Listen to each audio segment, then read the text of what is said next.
তাহলে কি দেশের সাথে, তরুণ প্রজন্মের সাথে আসল গাদ্দারিটা করে গেছেন ডক্টর মোহাম্মদ ইউনূস?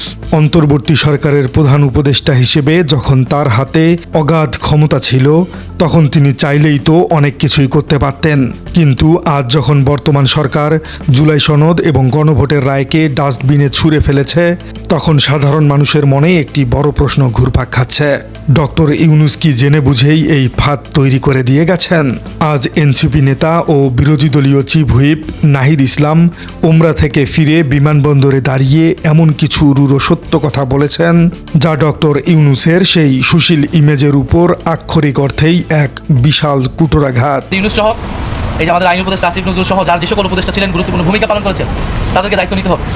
তারা আমাদেরকে নিরাশ করেছে, কিন্তু যতটুকু অর্জন সেই সময় হয়েছে সেই অর্জন ধরে রাখার জন্য তাদেরকে মাঠে নামতে হবে। ডক্টর মোহাম্মদ ইউনূসকেও আমি রাজপথে এই বিক্ষোভে আমার আহ্বান জানাচ্ছি, ডক্টর মোহাম্মদ ইউনূস সহ সকল উপদেষ্টাদের।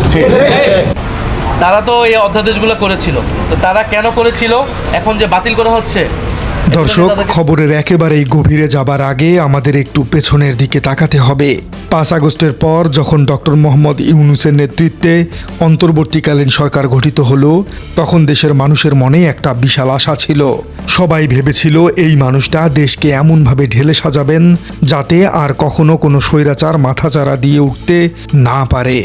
পলিটিক্যাল সায়েন্সের ভাষায় একটি কথা আছে, অ্যাবিউজ অফ পাওয়ার অর্থাৎ ক্ষমতার অপব্যবহার, এবং নন ইউজ অফ পাওয়ার অর্থাৎ ক্ষমতার অব্যবহার।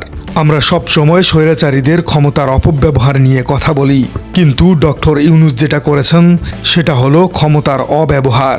অর্থাৎ তার হাতে যখন দেশের সুপ্রিম পাওয়ার বা সর্বোচ্চ ক্ষমতা ছিল, তখন তিনি শুধু সুশীল কথাবার্তা বলে গেছেন, মিষ্টি মিষ্টি ভাষণ দিয়েছেন, কিন্তু কাজের কাজ কিছুই করেননি। নাহিদ ইসলাম মূলত ডক্টর ইউনূসের এই দুর্বল জায়গাটিতেই আঘাত করেছেন। নাহিদের অভিযোগের তীরটা অত্যন্ত সুস্পষ্ট।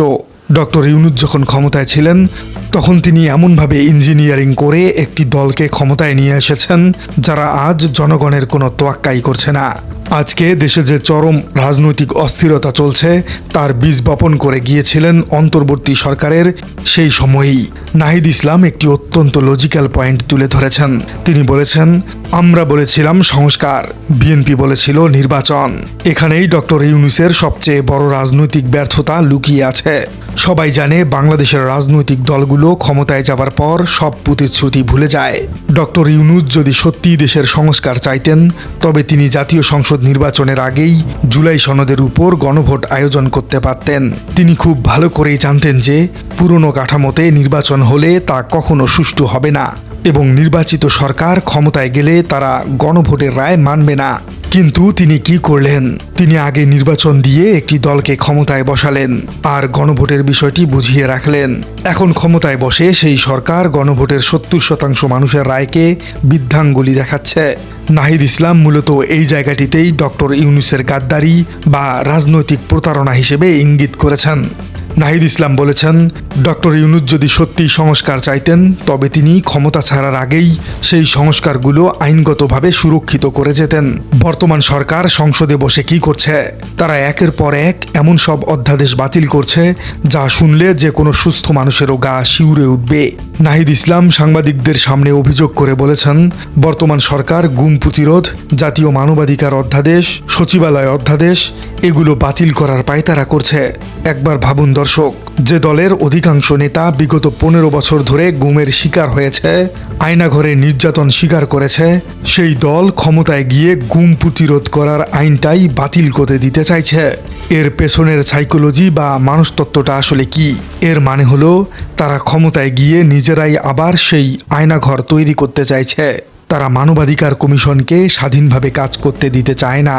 নাহিদ অত্যন্ত স্পষ্ট ভাষায় সতর্ক করে দিয়েছেন যে এই গুম প্রতিরোধ অধ্যাদেশ যদি বাতিল হয়ে যায়, তবে এর দায়ভার এবং কলঙ্ক বর্তমান সরকার কোনোদিনই মুছতে পারবে না। আর এই ভয়ঙ্কর পরিস্থিতি তৈরির জন্য পরোক্ষভাবে দায়ী হলেন ডক্টর ইউনূস, কারণ তিনি এই অধ্যাদেশগুলোকে শক্তিশালী কোনো আইন হিসেবে দাঁড় করিয়ে যেতে পারেননি। নির্বাচনে 2/3 মেজরিটি বা সংখ্যাগরিষ্ঠতা পাওয়াটা যে কোনো দলের জন্যই একটা বিশাল অর্জন, কিন্তু বাংলাদেশের প্রেক্ষাপটে এই 2/3 মেজরিটি হলো স্বৈরাচারী হয়ে ওঠার সবচেয়ে বড় লাইসেন্স। নাহিদ ইসলাম অত্যন্ত ক্ষোভের সাথে বলেছেন, 2/3 ভোট পাওয়ার পর তারা কোনো কিছুই তোয়াক্কা তোয়াক্কা করছে না, গণভোট মানছে না, বিভিন্ন অধ্যাদেশ সংসদে আনছে না। রাষ্ট্রবিজ্ঞানে এটাকে বলা হয় সংখ্যাগরিষ্ঠের স্বৈরাচার। যখন কোনো দল সংসদে এত বেশি আসন পেয়ে যায় যে তারা আইন পরিবর্তন করতে পারে, তখন তারা বিরোধী দল বা সাধারণ মানুষের মতামতের কোনো দাম দেয় না। বর্তমান সরকার ঠিক এই কাজটি করছে। তারা ভুলে গেছে যে জনগণ তাদের ভোট দিয়েছিল একটি সুন্দর দেশ গড়ার জন্য, পুরনো স্বৈরাচারী কায়দায় দেশ চালানোর জন্য নয়। আর ডক্টর ইউনূসের অদূরদর্শিতার কারণেই আজ সরকার এই সংখ্যাগরিষ্ঠতার অহংকার দেখানোর সুযোগ পাচ্ছে। নাহিদ ইসলাম তার বক্তব্যের শেষ পর্যায়ে এসে ডক্টর মোহাম্মদ ইউনূসকে এমন একটি চ্যালেঞ্জ ছুড়ে দিয়েছেন যা ডক্টর ইউনূসের জন্য আক্ষরিক অর্থেই একটি চরম অস্বস্তিকর পরিস্থিতি তৈরি করেছে। নাহিদ অত্যন্ত কড়া ভাষায় বলেছেন যে এই পরিস্থিতিতে ডক্টর ইউনূসের নীরব থাকা উচিত নয় এবং তাকে রাজপথে নেমে এসে আন্দোলনে অংশ নেওয়া উচিত। হ্যাঁ দর্শক, যিনি কিছুদিন আগেও দেশের সরকার প্রধান ছিলেন তাকে আজ রাজপথে নেমে আন্দোলন করার আহ্বান জানানো হয়েছে। কেন নাহিদ ইসলাম এই কথা বললেন? কারণ ডক্টর ইউনূস যখন ক্ষমতায় ছিলেন তখন তিনি যেসব অধ্যাদেশ জারি করেছিলেন আজ বর্তমান সরকার সেগুলো ডাস্টবিনে ছুঁড়ে ফেলেছে।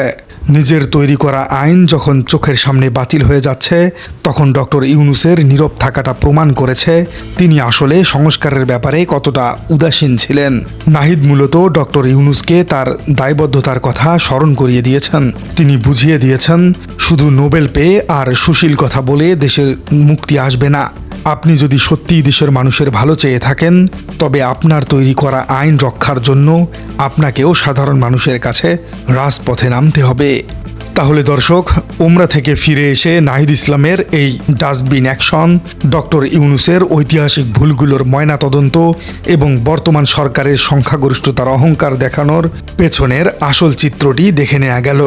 ডক্টর ইউনূস ক্ষমতা ব্যবহার না করে যে সুশীল ভাবমূর্তি রক্ষা করেছিলেন আজ দেশের মানুষ তারই এক চরম খেসারত দিচ্ছে। প্রিয় দর্শক, আপনাদের কি মনে হয় নাহিদ ইসলামের এই অভিযোগ ডক্টর ইউনূস যখন ক্ষমতায় ছিলেন তখন তিনি চাইলে অনেক কিছুই করতে পারতেন, কিন্তু তিনি তা করেননি? তার এই মন্তব্যের সাথে আপনি কতটা একমত? ডক্টর ইউনূস কি আসলেই নিজের ক্ষমতাকে ব্যবহার করতে পেরেছেন? যদি তিনি না পেরে থাকেন তাহলে তার ক্ষমতা না দেখানোর পেছনের কারণটা আসলে কি? কমেন্টে জানিয়ে দিন আপনার গুরুত্বপূর্ণ মতামত।